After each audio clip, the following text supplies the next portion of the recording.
Good morning, everybody. Happy Wednesday, and happy last day of RBS for this school year. Aw. No, that was not the right response. I'm supposed to say happy last day, and you say, aw. There you go. Thank you very much. That was what I was looking for. All right, so we end today. This is the last of our program year of this academic year, and we'll start off again in September. So typically we end, right at the end of April, 1st of May, and then we come back after Labor Day. We are thinking it's going to be similar to this past year, sometime maybe that third Wednesday-ish in September. If you do get our emails, if you get Buv's emails each week, she's going to send out all the information. You will have plenty and plenty of information in writing about what we are doing and what you can plan to do in the bookmark and the chapters and the weeks and all that sort of stuff. We have received more requests about what to study next year than we have at any other point in the last, 7 years I've been teaching this. And so that's kind of exciting. And I think, and I haven't decided, sorry, I'm being indecisive, but I think that we are going to add essentially like a fourth year of character study and look at Paul. Because Paul is really an interesting character. No one epistle is really going to fill an entire school year, and any of our biblical scholars out there will say, I beg to differ, because you can spend years on Romans and things like that. But I do think that it would be interesting to treat Paul as a historic character and to actually track his ministry, to start back in Jerusalem and go all the way to Rome and use the epistles in particular to track his different movements and the relationship that he has with different churches that he has planted or helped to plant all along the way, and to essentially create like a travelogue of a few decades that tracks Paul and makes Paul a person. And then when we go forward at some point and do specific epistles, then we have the historic context of who Paul was, where he was moving, how he was treated, the way that his own theology evolved, so that we can better understand the specific epistle whenever we study them in the future. So that's probably where I'm going to land. I actually ordered 4 different books on Paul that I am unfamiliar with but are highly regarded, so that I can kind of leaf through them in the next few weeks. And then hopefully by maybe the end of May, we can get some information out to all of you about if you would like to read something over the summer, what would be helpful to kind of prepare yourself for a study of Paul. And if for some reason I pivot and we do something else, then we'll let you know too. But if you are not on the email list, then I don't have any other way to let you know what we're doing. And so I do encourage you to join the email list. You can do that on our website, stmichael.org/rbs, or you can do that by just sending Buv or me an email, and we'll make sure that you are on that list and get all that information between now and when we start again in September. So, reminder, we love questions. We will collect the questions over the summer if something occurs to you. I can't tell you, a week never goes by where at least someone doesn't stop me and say, I've gone back and started listening to this other lesson in the podcasts, and I have this question. And so if you do go fill your time with some of the previous lessons, then write your questions down. Let us know what they are, because we might do one entire week of just random Q&A before we kick off next school year. So keep them coming. We'll collect them all throughout the summer. Let's start with a prayer, and we'll jump into the final chapter of John. The Lord be with you. Let us pray. Heavenly Father, in this Easter season, we give you thanks for the gift of your resurrection that defeats death and defeats fear itself. As we close out this year, we ask that you fill us up so that we can be sustained to continue to face the world with hope and with love over these next summer months. Be with those that we hold in our hearts and minds, especially those who need your healing touch the most. All this we ask in Jesus' name. Amen. All right, gang, so we have a couple questions that I want to jump into real quickly and then see if there's anything else as we kind of close the year off. So we have an outstanding question from a few weeks ago to describe the transubstantiation and the difference between our beliefs in the Episcopal Church and the Catholic Church. We've done this in here before, and so I'm not going to spend a ton of time on it, but I do want to give you the basics. In the first millennia of Christianity, you essentially had one church. It was not called the Catholic, it was called Catholic like little c, universal church, but the actual Roman Catholic Church as we know it today split from the Eastern Orthodox churches in 1054. So you essentially have 1,000 years of just one kind of Christian church. Now I say that, but in each region, and almost in each city, the way that Christians practiced were customized. And so different groups in different places tried to apply the truths of Christianity and of the gospel wherever they were. And so that kind of custom and culture was really important for the Christian church to grow. By the time we get about 1,000 years after Jesus' ministry, there are people who are invested in making sure that they claim and keep and abuse the power of the church. And that came to a head when essentially the bishop in Rome and the bishops in the Eastern Orthodox tradition, mostly out of Istanbul, they came together, and I guess it was Constantinople at that point. They came together and they could not agree on how to share power. And so they gave a theological reason to split apart in 1054, and that created essentially two branches. Fast forward to the Reformation, and we have a European Reformation and we have an Anglican Reformation. And one of the big differences between the Reformed traditions and the Roman Catholic and Orthodox traditions is what was believed to happen in the Eucharist. Eucharist was very central and is very central to Roman Catholic and Orthodox traditions today. In Roman Catholicism, the idea of transubstantiation, we can parse that out etymologically. And essentially what is happening is the substance of the bread and the wine is changed in the Eucharist. That is transubstantiation. So the substance is changed. And what that means is it's based on an old idea that is often attributed to Aristotle. It kind of is, it kind of isn't.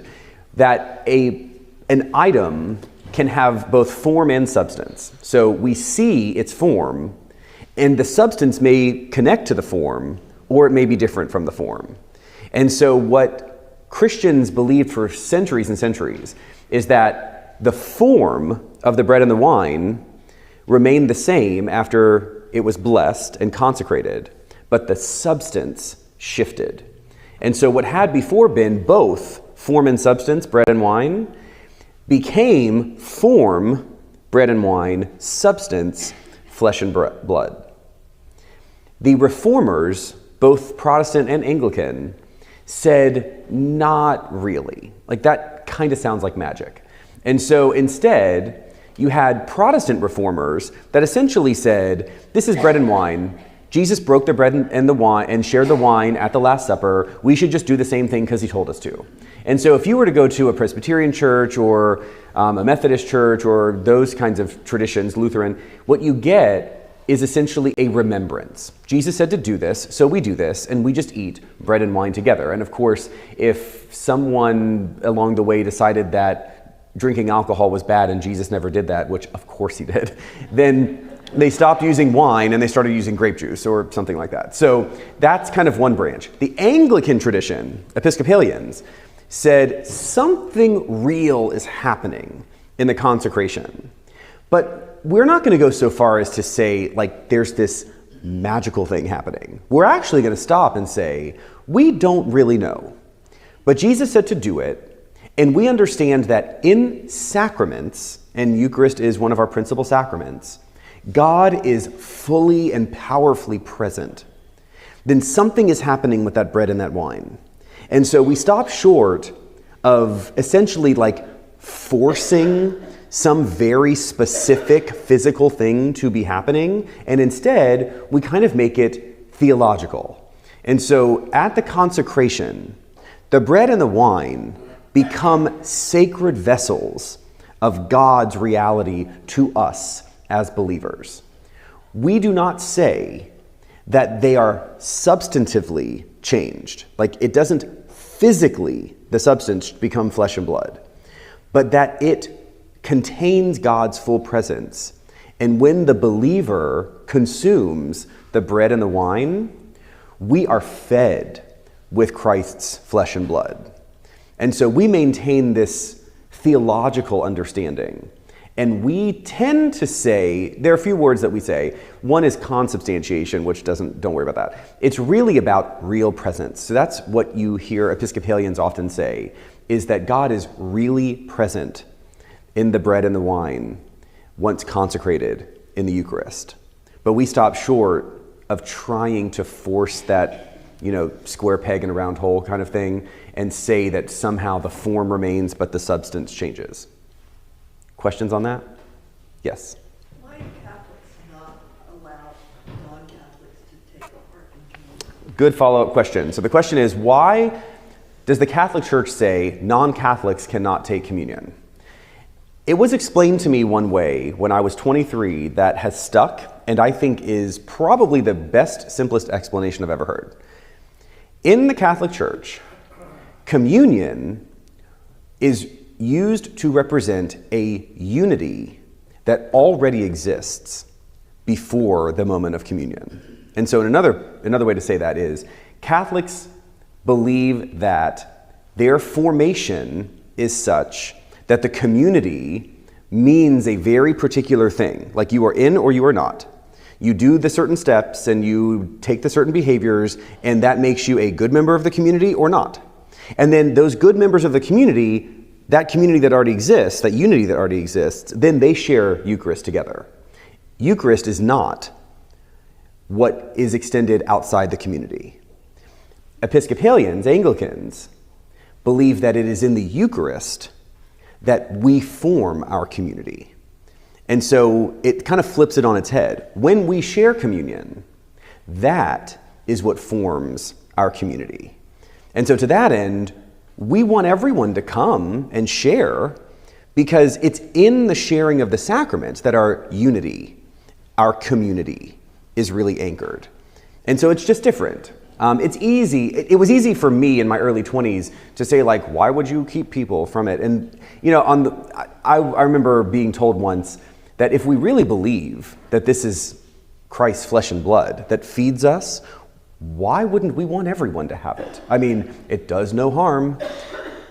But when that person told me that Eucharist represents a community that already exists, or Eucharist unifies the community, I thought, okay, that to me sounds fair. Now, I obviously picked the other because I'm Episcopalian, but beyond that, I can respect the difference in understanding what the sacrament does.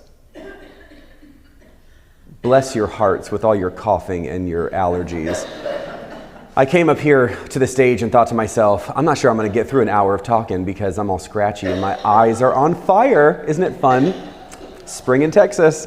Okay, any other questions to follow up? The other question that I thought was really actually interesting to ponder is a question about historicity of the Bible. And the person brings up something I said a long time ago, which was, we have no archaeological evidence of Moses existing. And so did Moses exist? Probably. Can we prove it? No. And better answer is not yet, because obviously archaeology evolves as it goes. And so to that way, we don't have a lot of archaeological evidence or historic evidence of much in the Bible until about the 7th century with King Josiah.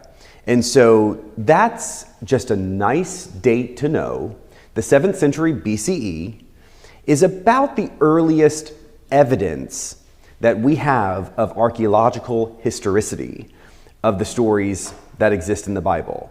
That does not mean that some of the other stories are not historic, but what that means is the only evidence we have of those stories comes from the Bible. And so it's kind of like back in school when someone said, define this word, you cannot use that word in the definition of the word. So if the Bible tells a story, you cannot use the Bible to defend the historicity of the story the Bible tells. And so in a sense, you've got to have something else that shows that thing actually happened in order to call it historic. I like to go farther back. I mean, I think basically about the time you get to Saul, David, Solomon. I mean, at that point, I think that's pretty much we're talking about history. Is it history in the sense of like journalistic integrity that we used to have that I wish we had more of? Then no, but it's almost certainly historic. I think when you get before more or less the judges, the period of the judges, you're not quite historic in the way that I think we're using that word. I do think certain people existed, yes, like historically speaking, but there are many, many different theories around how we get the patriarchs, from Abraham, Isaac, Jacob, Joseph. There are lots of people who say, there are a number of different theories, like one of them would be Abraham, Isaac, and Jacob, all different patriarchs of different tribes, that when those tribes came together in Egypt, those stories just kind of mixed together and you got father, son, grandson. Whatever. I mean, it's a story. So I think for our purposes, basically about, a century or two before the exile, that's about as much as we can prove with archaeological evidence. Anything else? And someone's going to write to me about Solomon's caves and all that stuff under Jerusalem. That's fine. It's kind of, I don't know. Okay, let's go into John 21. Okay. John 21, the last chapter of the Gospel of John. I want to start off, we're going to do 3 sections. We're going to talk about Jesus on the beach, Jesus' conversation with Peter, and then Jesus with the beloved disciple. Now, the structure of John's gospel up to this point seems like he's finished. If you were to read the end of chapter 20, like we did last week, John, the author of the gospel, basically says, the reason I wrote this is this, the end. And then we get resurrection appearances. Most scholars think John through chapter 20 was written all together as a single draft. And then at some point along the way, John added chapter 21. Now, we don't have any evidence that says that chapter 21 was not essentially original to the Gospel of John, different than in Mark. You may remember that I said at one point, in the final chapter of Mark, we only have the first 8 verses as part of the original manuscript. We have older manuscripts that do not show the rest of the verses that you would see if you looked up the Gospel of Mark right now. Those resurrection stories were not original. They're good, they're fine, but just know they're not original. And if you've got any kind of decent study Bible, the last chapter of Mark, the first 8 verses will look normal, and then the rest of the chapter will be bracketed or italicized or something to essentially show that they were not original. Now, as we get into chapter 21, I do want to say it is likely that the same person wrote chapter 21 as the first 20 chapters, but it was not originally part of the draft. And so we're going to talk about that toward the end when we speak about Jesus and the beloved disciple and why scholars think it was probably added a little later in John's life. But essentially, you've got an epilogue. And so you can think of chapter 21 as the epilogue to John's gospel. And it is, for our purposes and what we're going to focus on today, a how-to for being a disciple of Jesus. It's a how-to guide. And that how-to guide hits us in one of 2 ways, either like Peter or like John. And so that's what we're going to talk about today. How does Jesus tell Peter to live? How does Jesus tell John to live? And then how can that inform the way that we, as disciples today, choose to live? Questions about that? All right, so as we get started with chapter 21, we are now back up at the Sea of Galilee. And so if we remember our geography, Israel is tall and thin, and Jerusalem is right in the middle, and Galilee is way, way up at the top, the very northeast part of the nation of Israel as we know it today. That Lake Gennesaret, or the Sea of Galilee, same thing, is where Jesus originally called some of the first disciples. That's where Capernaum is. That's where the fisherman village would have been. And so at this point in the story, the way that John has told this story, Jesus has died, buried, was resurrected. They saw the empty tomb. Jesus has appeared to the disciples twice, including that second time with Thomas in the room in Jerusalem. But for some reason, the disciples have now gone back to Galilee, at least some of them. And they are now back to fishing. And Jesus appears to them after they go fishing one early morning. So let's look at chapter 21. I'm going to start at verse 2. Gathered there together were Simon Peter, Thomas called the twin, Nathanael of Cana in Galilee, the sons of Zebedee, and 2 others of his disciples. Simon Peter said to them, "I'm going fishing." And they said to him, "Well, we will go with you." They went out and got into the boat, and that night they caught nothing. Just after daybreak, Jesus stood on the beach, but the disciples did not know that it was Jesus. Jesus said to them, "Children, you have no fish, have you?" And they answered him, "No." And he said to them, "Cast the net to the right side of the boat, and you will find some." So they cast it, and now they were not able to haul it in because there were so many fish. That disciple whom Jesus loved said to Peter, "It's the Lord." And when Simon Peter heard that it was the Lord, he put on some clothes, for he was naked, and jumped into the sea. But the other disciples came in the boat, dragging the net full of fish, for they were not far from the land, only about 100 yards off. Okay, we'll stop there. So this scene is very well known. I've actually mentioned it in 2 sermons in the last 6 weeks. And so this scene at the end of John is pretty easy for us to understand. The disciples, after having seen Jesus resurrected, go fishing. It's what they know to do, but they are not successful at fishing. And when they see this person on the beach, this person, they do not know it's Jesus, says to them, "Throw your nets on the other side of the boat." And what's wild to me is just the way in which this story is cast. Because if I were a fisherman, raised up to do that job, and I saw a random person on the beach after I'd spent all night fishing, catching nothing, I would have been so annoyed that this person's like, "Hey, you should try this." And I'm like, "Thanks so much. I know what I'm doing." But they throw the net on the other side of the boat, and they catch a gigantic amount of fish. Did that actually happen that way? Sure. But is it even better to hold this story as essentially a metaphor for what happens after we meet Jesus? Why are the disciples back fishing? Because it's what they know. It's their habit. Yes, of course they follow Jesus, but they had grown up fishing. They had worked as professionals fishing. And yes, Jesus called them and they left and they followed, but at most, they followed Jesus for 3 years. And so when you think about doing anything for 3 years, that's not even college.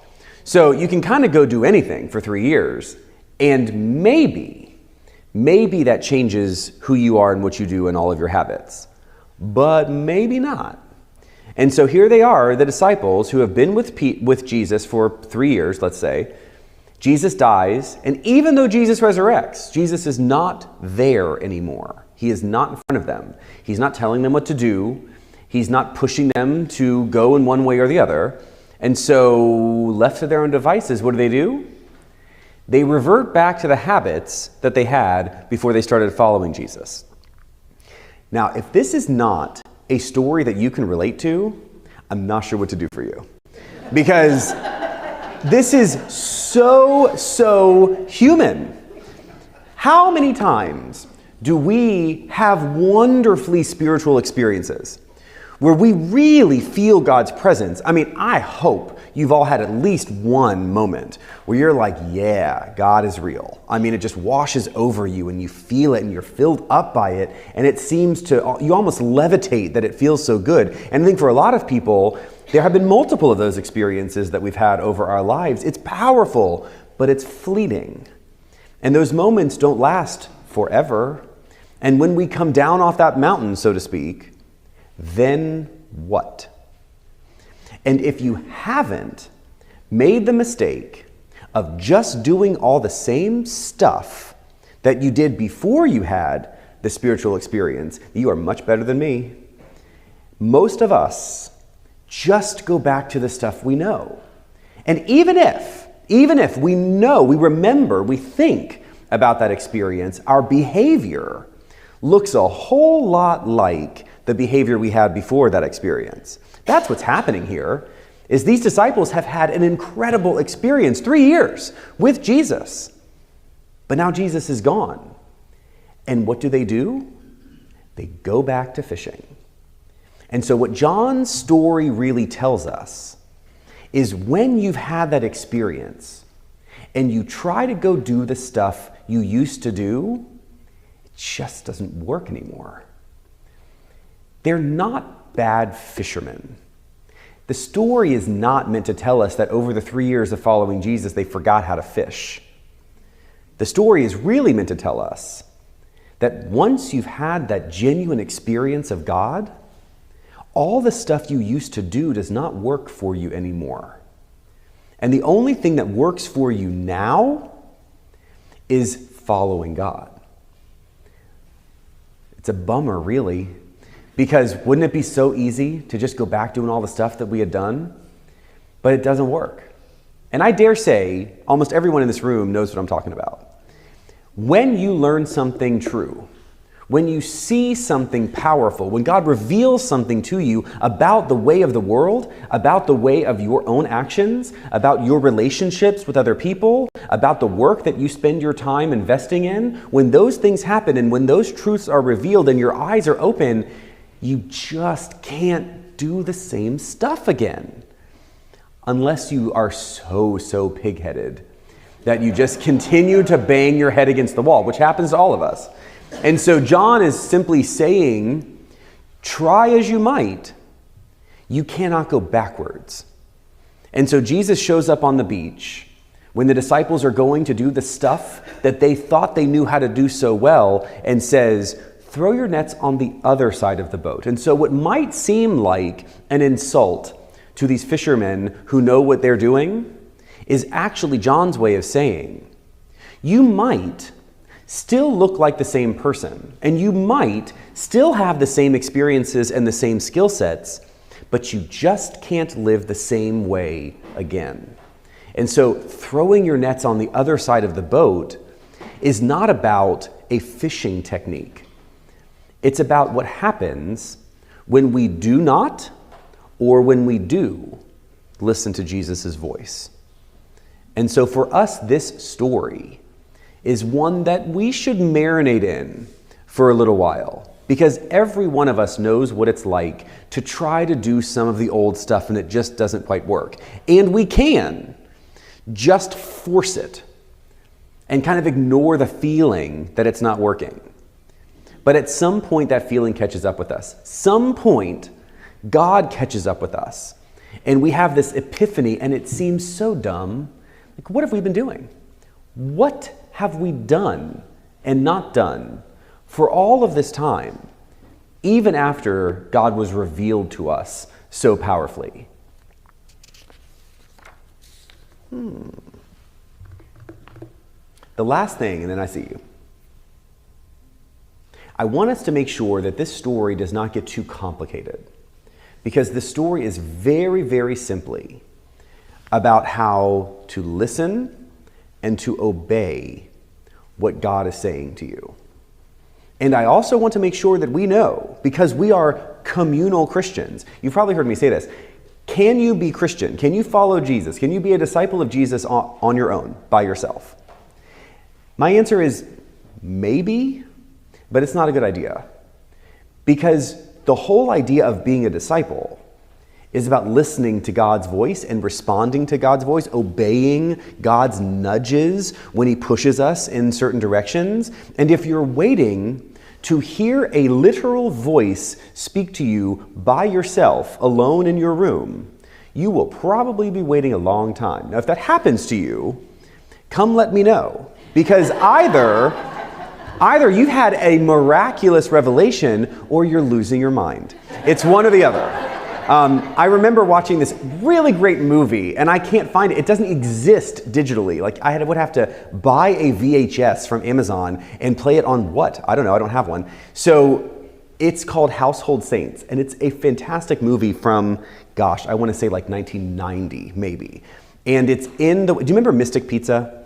like on Long Island. Imagine this story like put on top of that. So the most delicious like Long Island accents the entire way through. And so it's this very, very deep Italian Catholic family. And he's a butcher and they struggle, and their daughter, who is a really nice person, begins to have visions of Jesus. And at first they're like, oh my God, like our daughter. Jesus is appearing to our daughter. And they're so excited and they're telling everybody. And then they discover that Jesus is doing things like helping her iron clothes and pick vegetables in the garden. And I mean, all this, which now I'm not saying that Jesus might not care for you to iron clothes, but over the course of the movie, they realize, oh, she's actually losing her mind. And she is ultimately committed because she like loses her mind. Okay, so the whole idea of this story is, you know, if you are off by yourself and you see Elvis and have a conversation, people know you're crazy. But if you're off by yourself and you see Jesus and have a conversation, you might be a mystic. Or you might also lose your mind. So let me know if that happens to you and we'll have a good conversation. All right. It's just a comment, and it might sound childish. Sure. This is the first Bible study I've ever taken. To me, it's interesting with Simon Peter, after spending 3 years with Jesus, thinks that if he puts on his clothes and jumps in the ocean, he can hide. That basically he's been naked. He was standing there naked in front of him, and God can see me no matter what, no matter where. So that's an interesting way to perceive that verse, because I don't perceive it that way. No. So your comment, I'll repeat for people who can't hear, is that Peter putting on his clothes and jumping into the ocean was an attempt at hiding. I've always read it as Peter couldn't wait to be with Jesus again, for the boat to just get into shore. And so he spontaneously and compulsively, because that if Peter isn't compulsive, I don't know who is, just leaps off the boat and swims to shore. And so a few things. A, that is so sweet. Peter really wants to be with Jesus right now. Now, if I were the other disciples in the boat, I'd be like, where'd he go? Like, we have all these fish. What are you doing, lazy? And so Peter goes running off to be with Jesus, and the other disciples are left to actually bring all the fish into shore. Thanks a lot, Peter. So I've never read it as hiding as much as it is he sees Jesus, he wants to be with Jesus. And I think John probably means it that way because of what immediately comes next. And this conversation with Peter and Jesus that actually gives Peter a chance to reconcile with what he has done up to that point. Yes? Okay, I may be fooling myself here. Go for it. But as I recall, there's also a story where Jesus, when he's calling Simon, Peter, and his brother, does the same thing. Toss your net on the right side, you got a bazillion fish. It seems tied together. Yeah. Yeah, so you recall the other gospel story about this happening, but when Jesus calls them.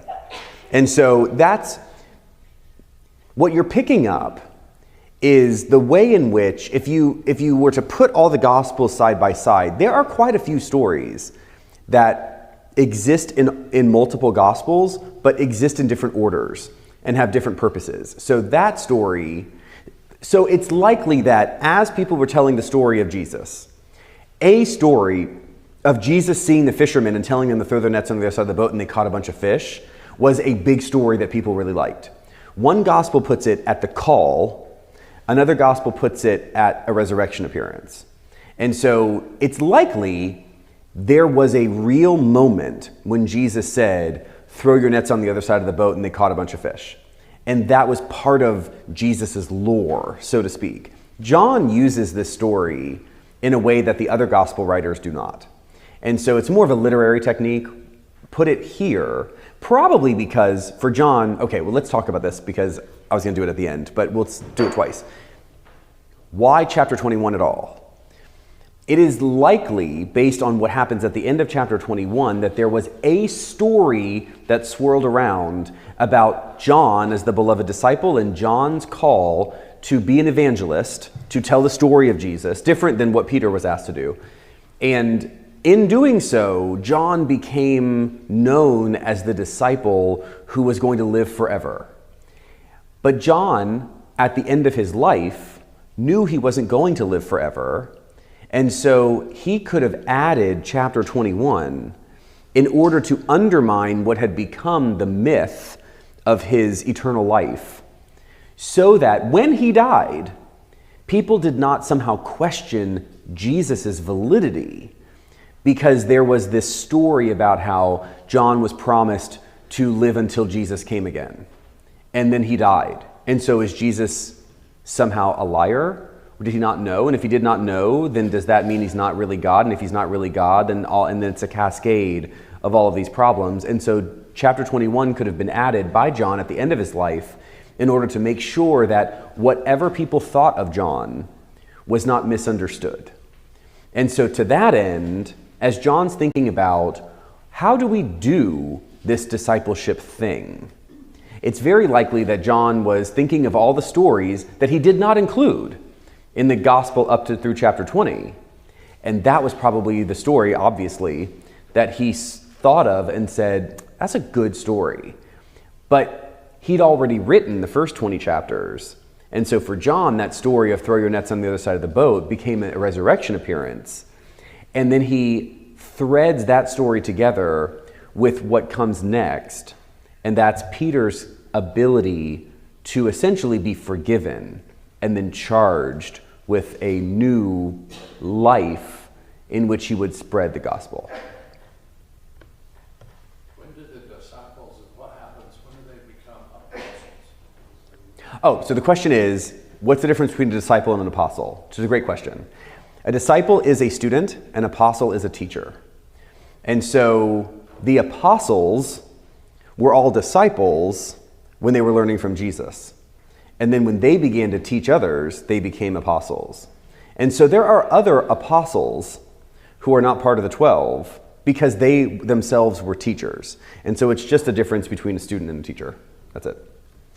That's why I often refer to them as disciples here, because we're talking about the period in which Jesus was there teaching them.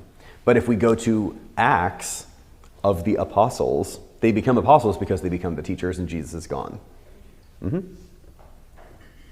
Any other questions? All right, so we've got this set up here at the beginning of chapter 21. Peter has jumped out of the boat. He's now come to Jesus. They have all this fish. And so now when we get to the moment where they use the fish on the shore, I want us to have something very clear in our minds. So before we read chapter 21, verse 9, I want us to look back at Peter's story throughout John's gospel. And if we recall, in chapter 13, verse 36, Jesus is talking to the disciples, and Simon Peter says to Jesus, Lord, where are you going? So this is before Jesus has been arrested. And Jesus answered, where I am going, you cannot follow, but you will follow after. And Peter said to him, Lord, why can I not follow you now? I will lay down my life for you. And Jesus answered, will you lay down your life for me? Very truly I tell you, before the cock crows, you will have denied me 3 times. Fast forward to chapter 18, verse 25. Peter is now outside the home where Jesus has been arrested and is being held before his trial. He has already denied Jesus once. Now Simon Peter was standing and warming himself by the fire. They asked him, you are not also one of his disciples, are you? And he denied it and said, I am not. And one of the slaves of the high priest, a relative of the man whose ear Peter had cut off, asked, did I not see you in the garden with him? And again Peter denied it, and at that moment the cock crowed. So we have studied this. We know that Peter's journey has bounced around a lot. Peter is a big talker. He acts super courageous and fearless about following Jesus. And yet when Jesus is arrested, even before the trial, he denies even knowing Jesus. And we know in the other Gospels that Peter is devastated by this denial. So John, as he constructs this final chapter, sets up a moment that is explicitly, in the literary sense, meant to undo what had been done before that moment. And so what we have is, they come in off the boat, they've got all this fish, and there's another fire. And so the first fire, Peter denies knowing Jesus. Now this second fire is very different. Chapter 21, verse 9. When they had gone ashore, they saw a charcoal fire there with fish on it and bread. Jesus said to them, "Bring some of the fish that you have just caught." So Simon Peter went aboard and hauled the net ashore, full of large fish, 153 of them. And though there were so many, the net was not torn. Jesus said to them, "Come and have breakfast." Now none of the disciples dared to ask, "Who are you?" because they knew it was the Lord. Jesus came and took the bread and gave it to them and did the same with the fish. This was now the third time that Jesus had appeared to the disciples after he was raised from the dead. And when they had finished breakfast, Jesus said to Simon Peter, "Simon, son of John, do you love me more than these?" He said to him, "Yes, Lord, you know that I love you." And Jesus said to him, "Feed my lambs."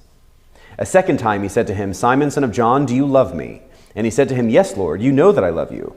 And Jesus said to him, "Tend my sheep." He said to him the third time, "Simon, son of John, do you love me?" And Peter felt hurt because he had said to him the third time, "Do you love me?" And he said to him, "Lord, you know everything. You know that I love you." And Jesus said to him, "Feed my sheep." We'll stop there. This moment is so good because in this moment, Peter gets to reconcile with perhaps the lowest point of his life. As he looks back, there are many things happening here all at once, and I'm going to try and summarize them. Peter, who leaves everything and follows Jesus, and he's named the principal disciple upon which the church will be built, is the one who, even after all the big talk, denies even knowing Jesus, and he's devastated, and he runs away. Now he has seen the empty tomb, and he has seen the risen Christ, and yet he still goes back to just fishing. And even though he has made that mistake again, Jesus calls him one more time, and he brings him to the new fire, and he says, "Do you love me?" 3 times. So 3 times, Peter gets to say yes. And that undoes the 3 times where Peter denied knowing him. And so now Peter is, in a sense, forgiven and reconciled, repaired. He has now had this powerful experience where he's able to reclaim his passion around Jesus. And then Jesus says, "Now go and do the stuff that I told you to do." And it's at this point that Peter's life actually changes. And that's really important for us to understand, because it's easy for us to think, well, if I saw Jesus walking along the shore of the lake and Jesus said, "Follow me," I would follow him and everything would be changed. Well, it didn't happen to Peter. It didn't happen to any of the disciples. And so when you find that you've had moments in your life where you think, yes, that is true, and I will change. I will be better. I will do the better thing. I will live more generously. I will love more freely, and all of those things. And then you find yourself hours later, days later, weeks later, having done none of those things that you said you would do. Do not beat yourself up over it, because Jesus wants you again and again and again and again. And when we think we would be exhausted by the number of times that we come back and say, "Sorry, I'll try better," know that God is not. We, in our fallibility, in our weakness, do not have the capacity to infinitely forgive someone, but God does. And so do not put our lack onto God, because we might get tired of people, but God does not get tired of you. And so when you turn again, know God is right there, ready, with a nice little breakfast to get you going so that you can try better. To me, this idea is the absolute core of church. We know this stuff. Like, it's the rare person who goes to church and hears something that they didn't know. But it's almost every one of us who goes to church and is reminded of what we forgot during the week. To me, that's the best, is we sit in the pews and you hear me say the same thing again that I've said to you 100 times, And you go, that's right. Because we forget, and we want to do better, and we say we're going to do better, and then we might give it a good try for like 7 or 12 minutes, and then we just find that we just can't sustain it. That's being human. And what John has done in this final chapter is said, that's what will happen. And so do not ever once for a moment think that God does not want you back. Because trying again and trying again, that's really our great challenge. Because it's easy for us to give up the trying. It's easy for us to say, I've tried enough, I've not been able to do it, so I'm done. Well, don't do that.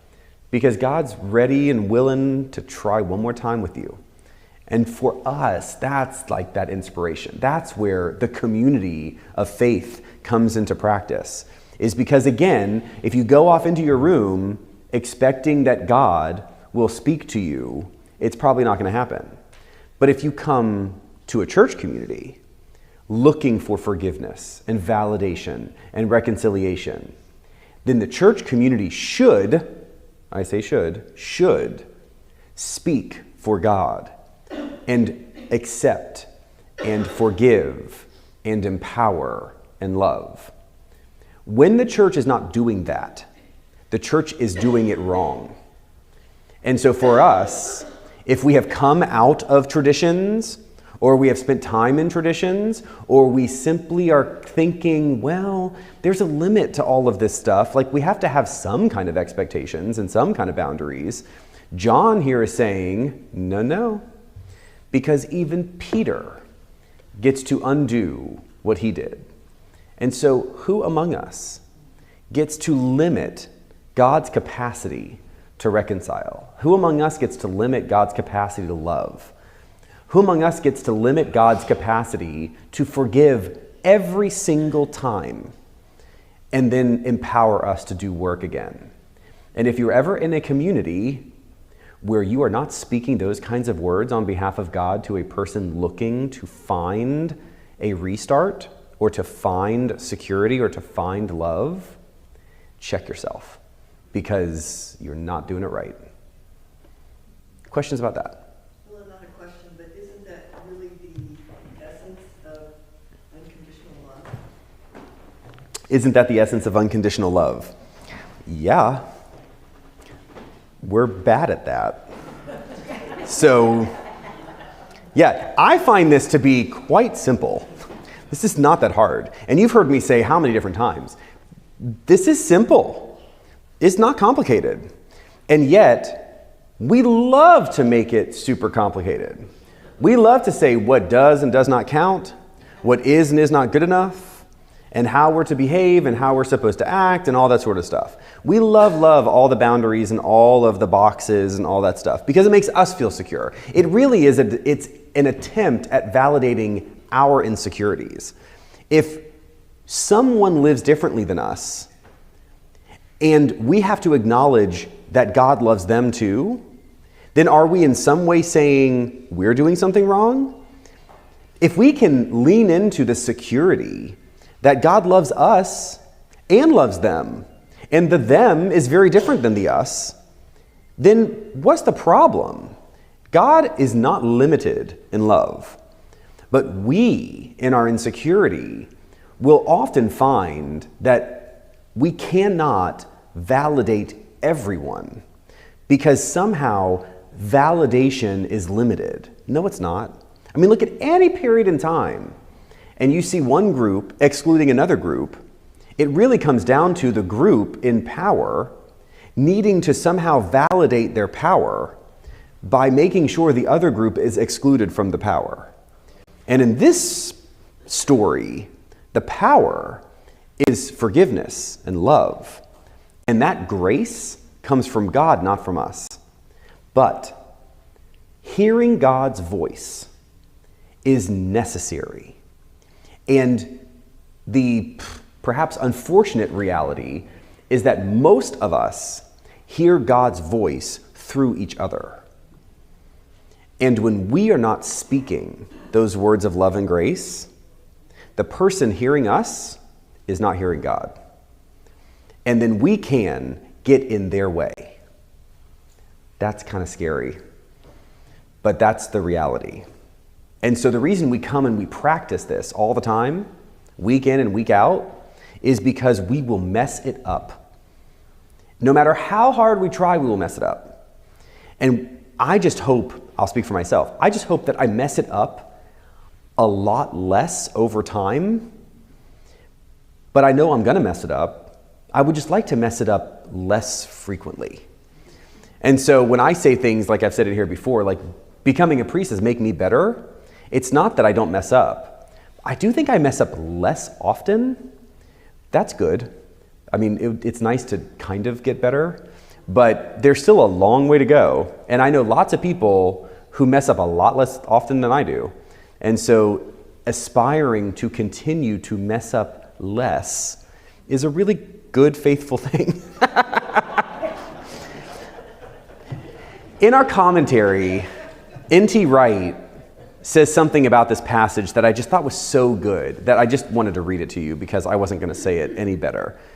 Wright says, somewhere deep down inside, there is a love for Jesus. And though goodness knows you've let him down enough times, he wants to find that love to give you a chance to express it, to heal the hurts, and to heal the failures of the past, and give you new work to do. And these are not things for you to do to earn the forgiveness. Nothing can ever do that. It's the grace from start to finish. They are things to do out of the joy and the relief that you are already forgiven. Things we are given to do precisely as the sign that we are forgiven. And so in a sense, that's our task, to know and to trust that we are forgiven and we are loved, and then to be part of expressing that forgiveness and love to all the other people we know, because that's God working through us, and that's the voice that other people are looking to hear. That's what we do for each other, and we pass it on, and we pass it on, and we pass it on. Did I see your hand? Yes. So, did anybody recognize Jesus once he was resurrected? Oh, good question. Did anyone recognize Jesus once he was resurrected? All we have are these stories where no one actually knew it was him at first. And so we can explain that away physically, like it's a misty morning on the lake, and so you can't really see his face. So maybe they would have known who he was. We get the Road to Emmaus story where they walk and they talk for hours, presumably, and they don't know who he is. You get him appearing to Mary or to the disciples. They don't know who he is. It seems like in John, the implication is when Jesus appeared to the disciples in the room, like maybe they thought it was him, but they weren't sure. So there's always still this notion of maybe, but we don't know. And so where does that come from? It could come from a lack of faith that the resurrection is real. I mean, it could be that. It could also be that resurrection looks different. Like once resurrected, one is different than before one is resurrected. I was just having this conversation recently around an internment.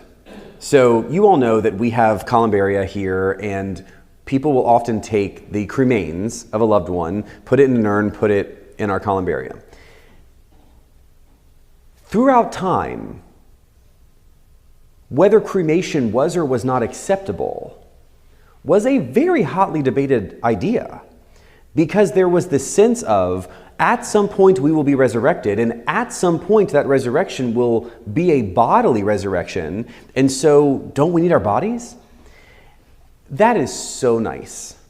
And if anyone in here feels very strongly that you need your body so that when Jesus resurrects you, you've got it, then more power to you. There's nothing wrong with that. But what I often ask people is, so a person has died. Does that person actually want that body back? So I'm just going to say, like if you know what I'm saying? Like if you've had a nice, wonderfully long life and you die of old age and it's brilliant and you're surrounded by your family and they're singing and they're praying and it's great. do you want that body back? Because I'm going to say no. I'm going to guess not perhaps the ideal moment of your life where you would like that body. What about then, and this came up after World War I. One of those weird theological things about World War I is there were lots of families who never recovered bodies. There were lots of bodies who were lost. There were bodies that were destroyed. What then for them? Like, if that happens, do you not get to be resurrected because your body's gone? Well, of course not. Because the whole idea that God needs to resurrect this body is crazy.